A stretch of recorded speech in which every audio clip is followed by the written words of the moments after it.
So, di ba, parang importante talaga when you get your credit card, you always pay in full on or before your due date. Parang full payment. Explain natin. Explain. Kasi Sige. merong Minimum. outstanding, may minimum, may statement balance. Okay. Alin ba dapat ang bayaran? Usually, ang lagi ko sinasabi, tingnan mo kagad yung statement balance. So, magkano yon? Usually, that's a bigger number. Hindi yung minimum. Yung minimum kasi, pang tukso sa atin yun ng ng bangko na parang, Para ito lang konti bayaran lang. mo, para konti lang. Pero, di ba, iinteresan ka naman kung hindi mo bayaran ng buo. And mataas ang interest ng credit card, it's 3% per month. That's 36% in a year. Oo. Di ba? Compounded daily pa yan.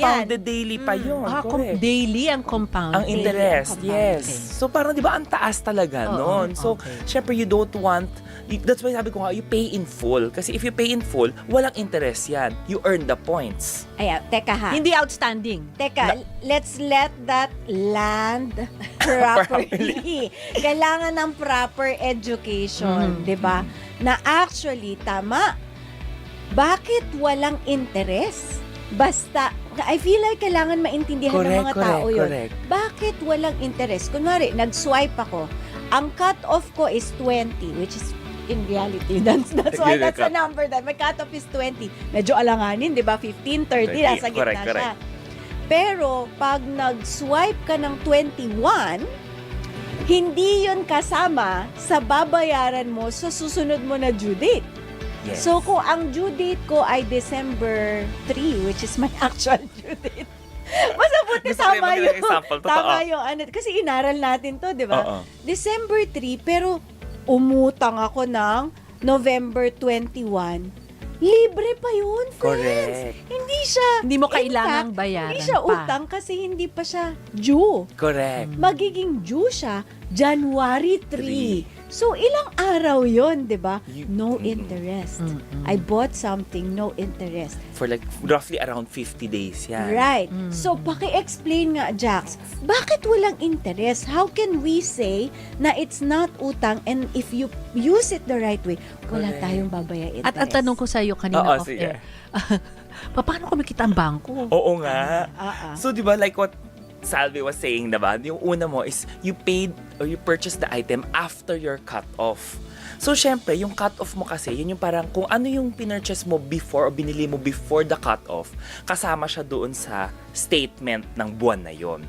Diba? So, patulad kayo, Salve, kung let's say, bumili siya ng before the statement cut-off, due date niya is December 3, tapos sa December 3 niya babayaran. Kaya lahat ng swipe ko, After 21 onwards. Pag 21 onwards naman, papasok siya doon sa next statement Next billing date. statement. Next billing statement. Kaya January pa. Usually, kung magaling ka mga maglaro doon sa date na yon, roughly 40, 50 days yan or 60 days yan. Ganun katagal bago mo kailang bayaran. So, mapag-iipunan Mapag-ipunan pa. mo Oo. or, di ba, nababudget mo yung money mo. Yes. But syempre, pay in full. Kasi pag hindi mo bayaran ng buo, you have the interest sa bangko. Yun yung mga finance charge na tinatawag ng bangko.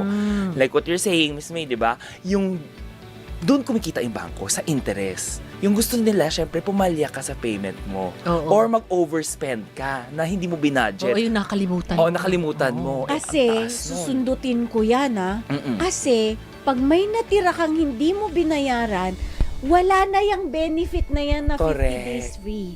Because once meron kang natira, kahit 1,000 lang yan, or Or 500 kahit, na alam mo, kahit lang, piso na lang sabihin natin. kahit piso lang, every time you swipe now, Aha. whether it's after the cut-off or before the cut-off, meron agad siyang interest. Papatak agad siya on the day. Correct. Grabe. Ako pa diba? naman, nagtitira ako ng mga barya.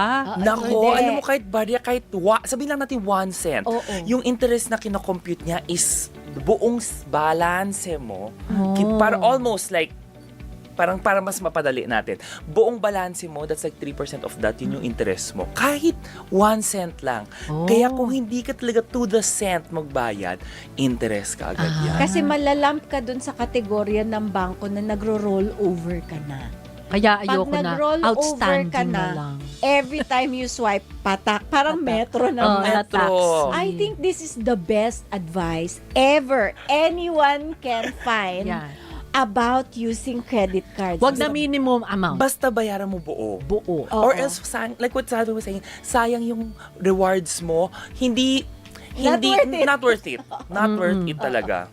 Luging-lugi ka. Magagalit sa ating mga bangko ngayon. Oo nga But hindi naman completely. Kasi even with us na who pay in full before due date, minsan pag talaga, ang laki. Pero kailangan bayaran ko ng Correct. buwan kasi Oo. ayoko magbayad ng interest. Oo. Allergic ako sa interest tsaka fees and charges. Yes.